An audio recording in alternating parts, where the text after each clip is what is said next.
Good morning and welcome to Profit USA. I'm Jenna Lee. And I'm Mark Reynolds.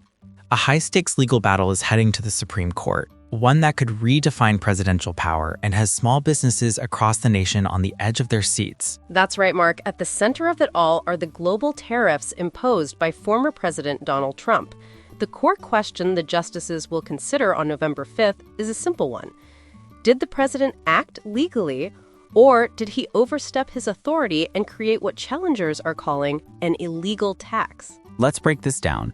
The legal weapon in question is the International Emergency Economic Powers Act of 1977, or IEEPA.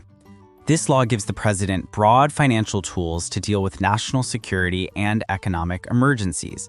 The Trump administration argues that this authority includes the power to regulate importation, which they say covers imposing tariffs. But the small businesses suing, like the educational toy company Learning Resources, say that's a massive overreach.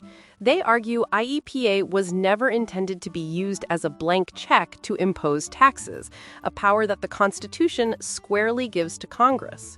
In their words, the president has been able to raise and lower, pause and resume tariffs at will, creating what they call a $3 trillion tax increase on Americans over the next decade. The former president justified this by declaring the U.S. trade deficit a national emergency. And it's not just those. The case also challenges tariffs imposed on Canada, Mexico, and China, which were justified by citing emergencies at the border regarding migrants and fentanyl. So where do the courts stand so far, Jenna? Well, Mark, the lower courts have agreed with the businesses. A federal appeals court has already ruled that the president exceeded his authority.